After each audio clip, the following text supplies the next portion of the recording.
Hello everybody, I am Ryan Brown, and this is going to be a video of those traders in the US that are trying to trade spot FX or just the Forex in general in the retail market, and how to profit in it in the longer term. Now, us US traders have a big problem, and that's a lot of regulations that we have to follow, um, and the regulations that other countries don't have, at least not yet.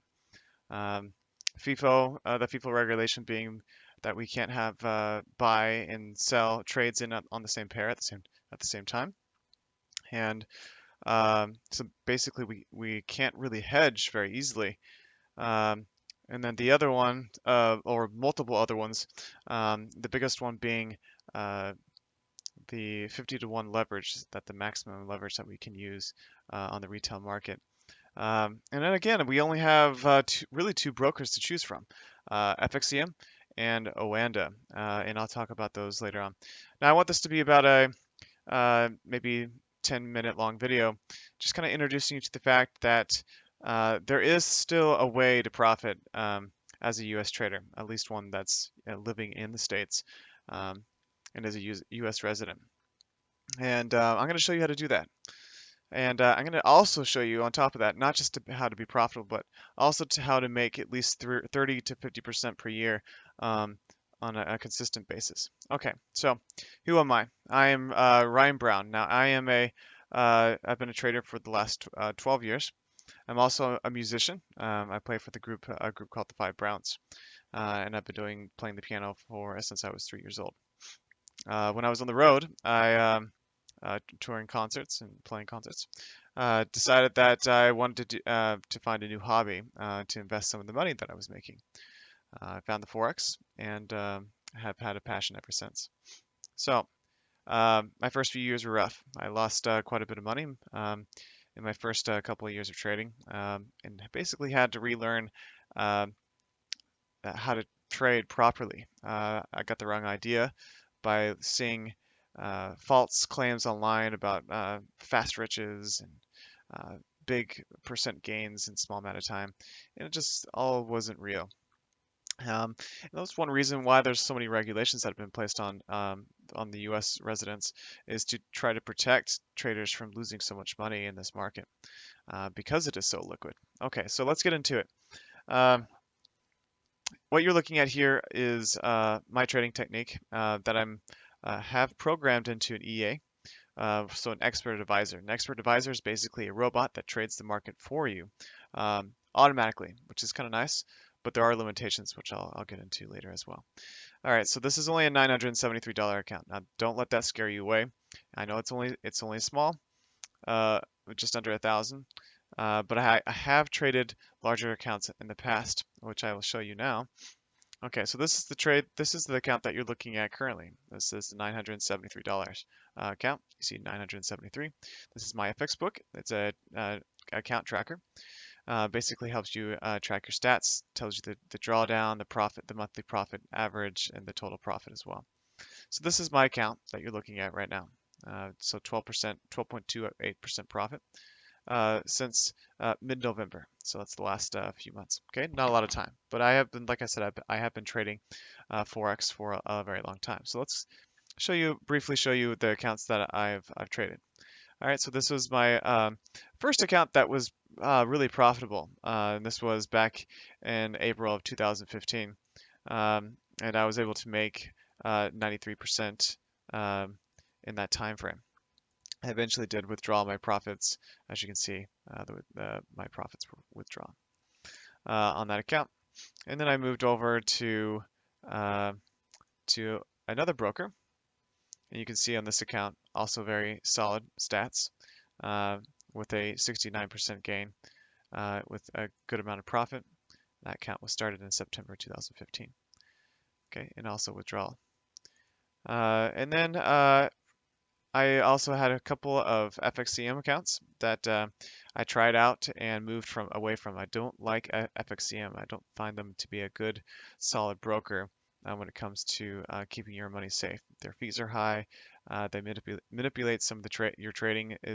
That's always possible, and I've caught them doing it. I'm also trading a friend's account And this is the one I also wanted to show you real briefly. This is a account that I traded for a company out in Houston. I made them $47,000. The account size at one point was $466,000. So this is the largest account that I've personally traded, 466K, with a 44% profit for them.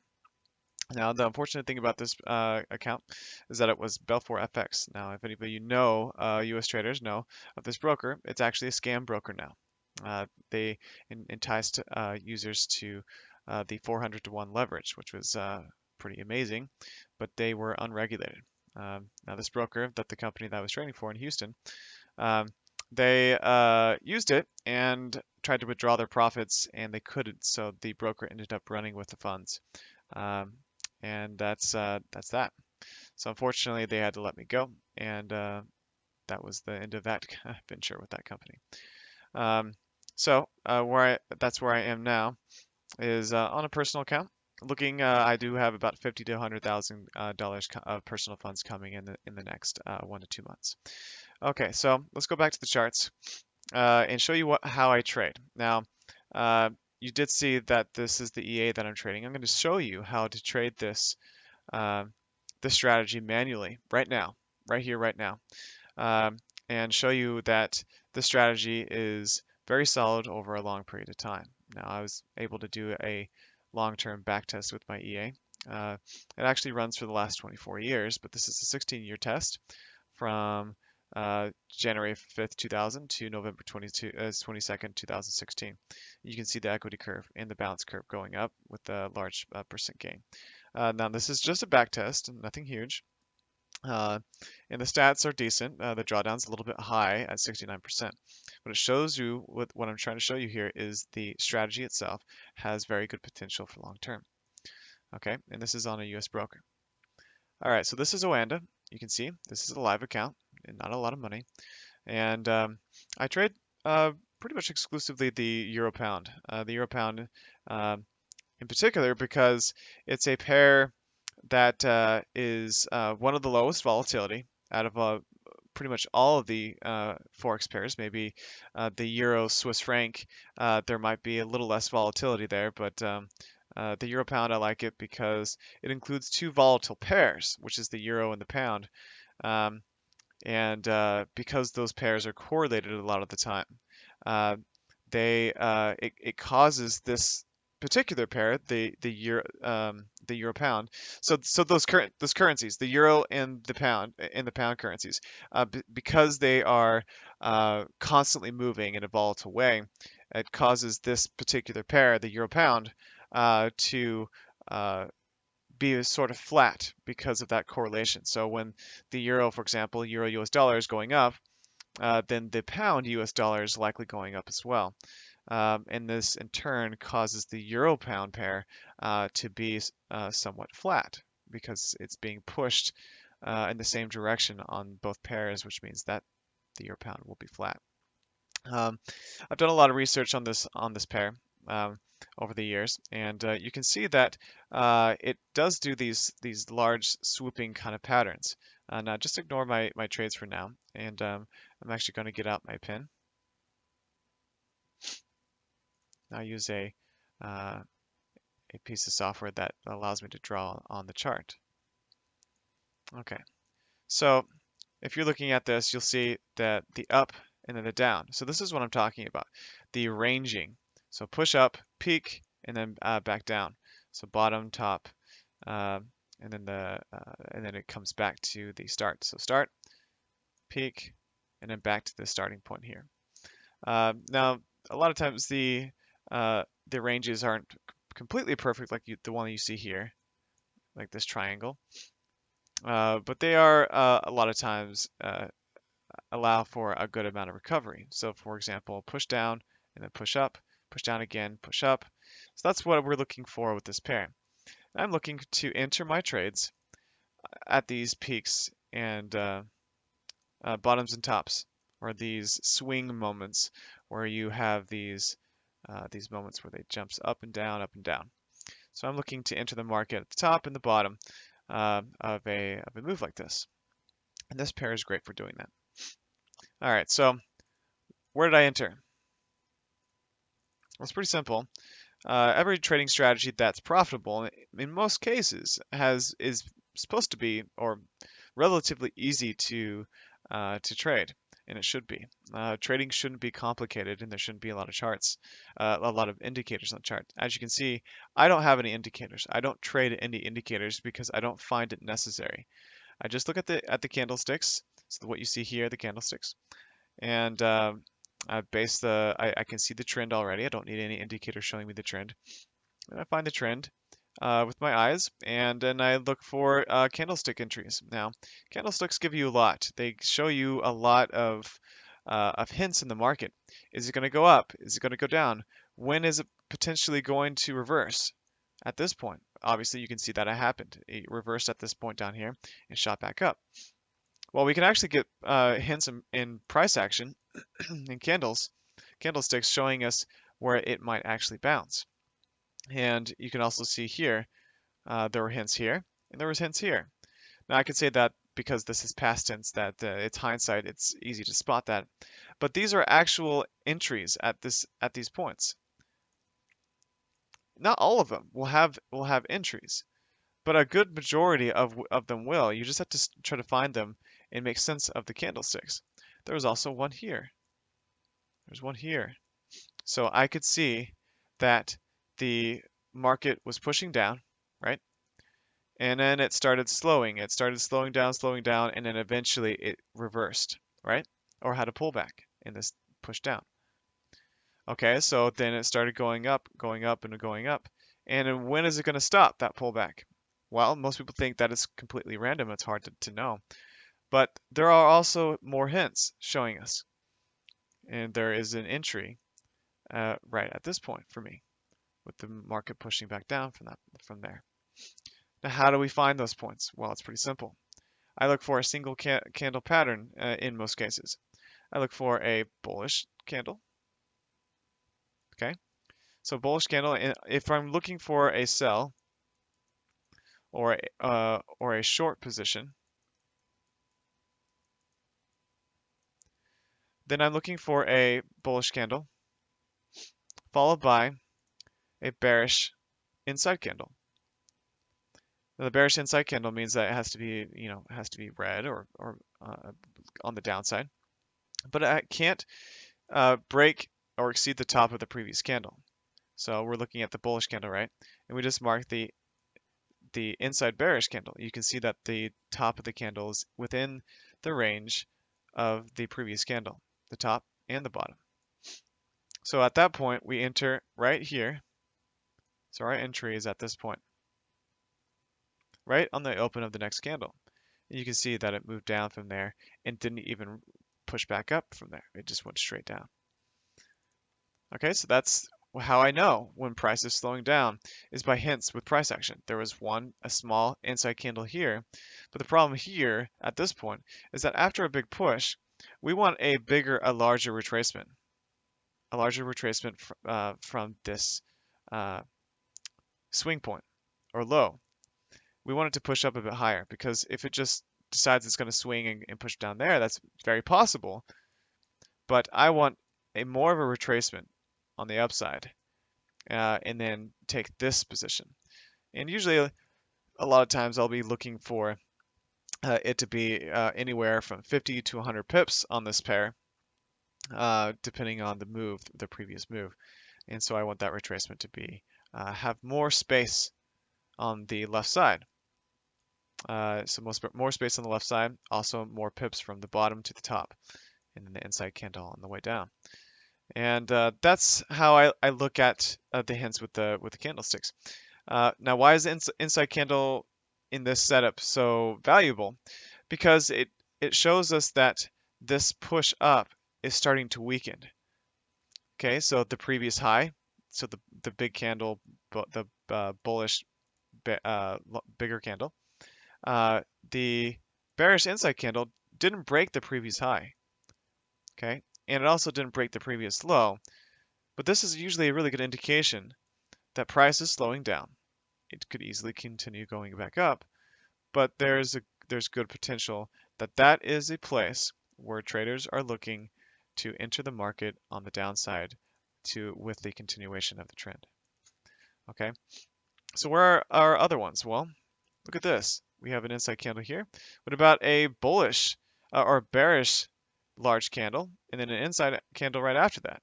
That's actually a really good indication or setup here for a push back up, and what you see happened. So we have a push down at this point and a push back up. All right, and so we'd enter right at this point, and it would shoot up.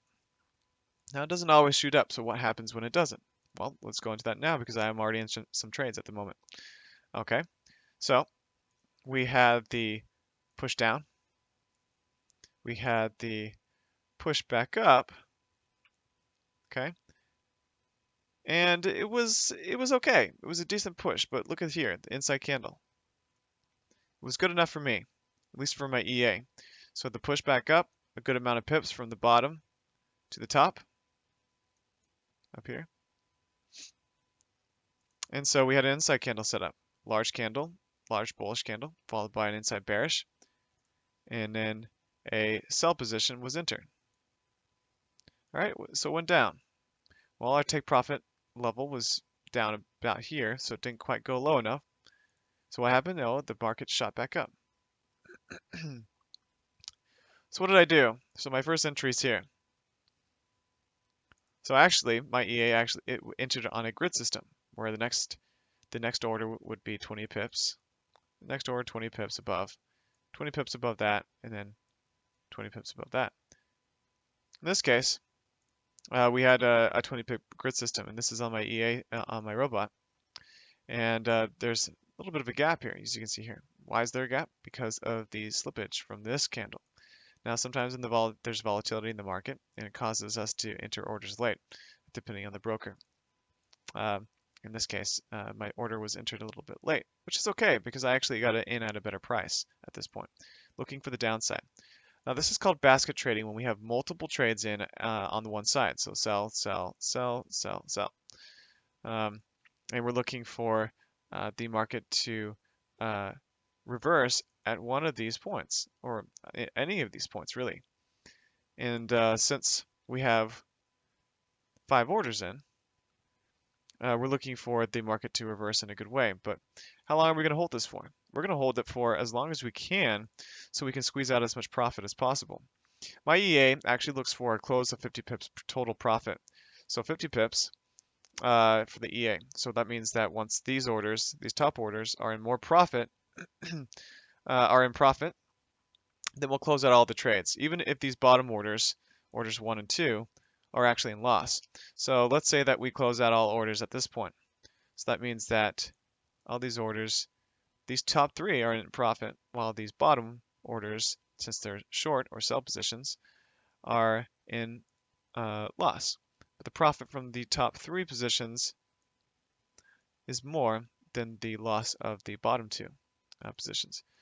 So this allows us to fix a trade when things aren't going as well, and it allows us to re-enter on a position, especially when we think it's going to go down, go on the downside. So how would we trade this manually? So let's get out a demo account. I'm going to show you how to do this. I'm actually I've entered trades already. I'm going to take off the grid system of this. Grid, none. Okay. So what we're looking at here is 2 orders that I've entered. Now this is on a $100,000 demo account, so keep that in mind. This is a demo account, and I'm not scared to say that. It's fine. We're just looking at the charts here. Okay, so first entry was after this inside candle.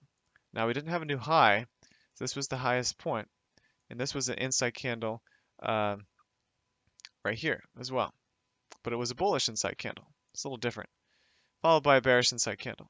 To me, this was a good indication for a potential bounce or pullback on the downside.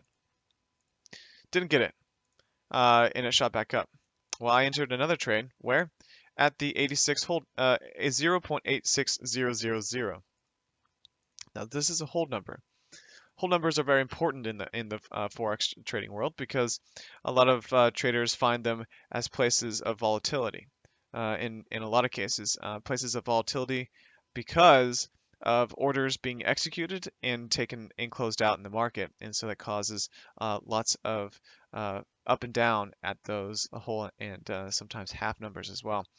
And so I find them good places to potentially enter the market for that potential to the potential for the direction to change entirely. So as you can see, that's kind of happening at this moment.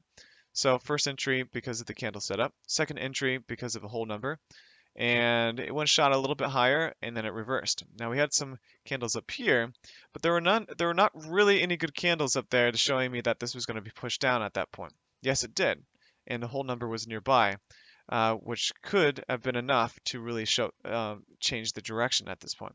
We don't know how low this is going to go down yet, right? We don't know how low it's going to go down, but the thing is that what we're looking at is the candlesticks again, and also the whole number. So where's the nearest whole number? Well, we just passed it at 85,738, so we're a ways away. The next whole number is at 85, so here. So I'm going to be looking for the price to go down to either 85 or show me a reversal pattern with the candlesticks, showing me that this push on the downside is finally done, or the potential for it slowing. So I'm going to be careful and look at the price action to see if once I get a candle setup similar to what we had back here, like this, bearish larger candle, followed by an inside candle, which you could call a harami as well. And so you can see that there. So that's what I'm actually looking for. A setup similar to that, so I can pull out my positions. And then pull out the profit. So look at the orders here. You can see. So I have two orders, one lot on the euro pound, one lot on the euro pound, and then one lot on the pound CAD. So what's that all about? All right. So I'm going to explain that to you now. Hopefully you're following along here, guys. Sorry if I'm talking too fast, but the pound CAD is actually a good counter correlation to the euro pound. So when this pair is moving up, it's likely that the pound CAD is moving down. So a counter correlation. So as a US trader, you know that you can't hedge very easily. As I mentioned in the beginning, you can't hedge on the same pair. So you can't have buys and sells on the same pair at the same time. So us US traders have to find other methods to do that. A lot of times, looking for correlation pairs that are correlated can really help that. So we can still hedge our positions if we find them getting to drawdown. Okay, so here is this trade. So I have a sell position, right? That's fine. That's great, but it's currently in the negative. That's fine because if you look at my lot size, you'll see that this is half the lot size of each of these. So I currently have two lots out on the euro pound and 0.5 out on the pound CAD. Now you can see that the pound CAD is currently in higher drawdown than one of my two other trades, which is fine at this point because there's a larger pip move on the pound CAD is more volatile than the euro pound. That's okay as well. Again, we have half the lot size. So I'm going to show you my count history for a previous CAD trade that I took. So if you guys remember, when I entered order 1, let me change my marker. Order 1 and order 2, right? Well, when I entered order 1, I also entered a trade on that one trade on the pound CAD as well. And so when I entered trade 2 on the euro pound, that is when I closed out for profit my hedge on the pound CAD, which ended up giving me 50 pips profit on the other side. So how this is working out, this means when I'm getting into drawdown on one pair, so I was in slight drawdown on the euro pound, I was taking profit on the pound CAD, as you can see here. So when I entered trade 2, I closed out my original CAD trade, which was here, and I entered another pound CAD trade where I exited my original.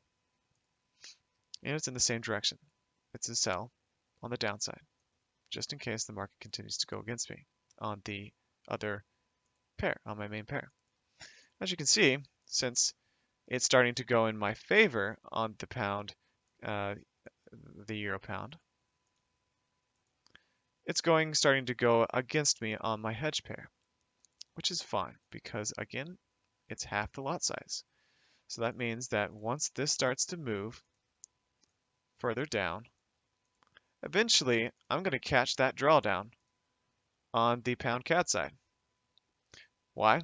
Because the risk amount on the euro pound that I have, 2 lots versus a half a lot, is much more.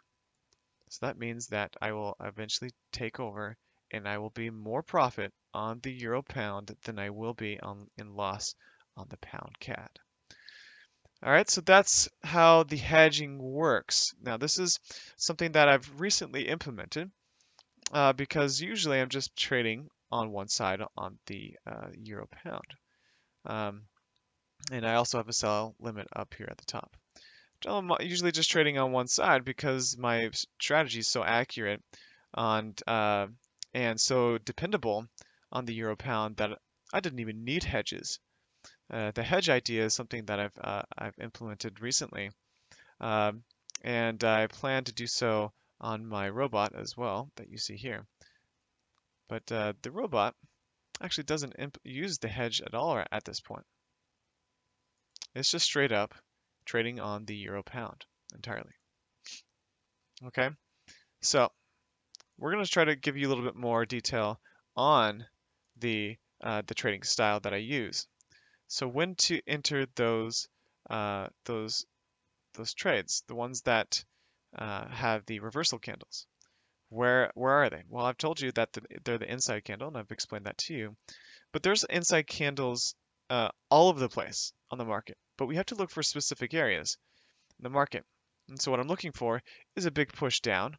And once I see a big push down like that, I'm going to start looking for when is that push going to start slowing down and start giving me candles that are insecure, like they are down here. When I start seeing these kind of candles, that means I'm looking for a entry point for a pullback. And what did we get? We did get a inside candle. Now, there was a bearish candle here, followed by a very weak but inside bullish candle. You can see the wick on it was pretty substantial, but the body of the candle was still there. As long as there's some body, it's still good enough signal, especially after a push like this. And then it was an entry point right there with a decent profit right here. So that profit would have been about 50 pips. Okay, so I'm looking for, so on the buy side, what am I looking for? Or on the sell side? Well, I'm looking for candles that are similar. So, or a similar idea. A big push up and then an inside candle, push down. Okay, so you can see this candle. That's a pretty substantial candle. And then right after it was an inside candle and then the market pushed down. Again, showing that this area was slowing down. Now you can also look at areas of the hold numbers as well. A lot of times hold numbers will show, like I said, the areas of volatility. And so we should be looking for candles in these areas to show us that there might be something happening. A lot of times these candles will manifest themselves to you near those hold numbers. And so that's what I look for. Okay, so how do we do the 50 to 60%? All right, the 50 to 60, 30 to 50% per year. It's not hard to do, guys. You basically find a good strategy, the one I'm showing you here, and you add some money management to it. So the basket trading with the 5 trades, like an example that I showed you here, and you work with it. So once you don't always have good trades, every once in a while we'll have trades like this where we try to get out of them. Now, if this decided to go against me in a big way, I might close it out for a small loss.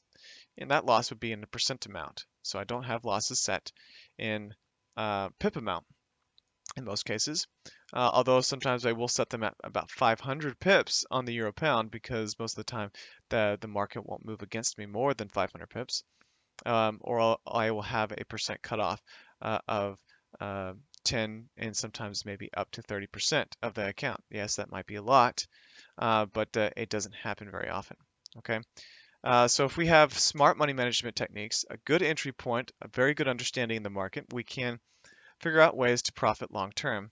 And we can also make our equity imbalance look something like this, where we're always closing out trades and profit because of this idea of this money management idea. We're closing out a basket of trades all at the same time, and then the majority being in more profit than the others.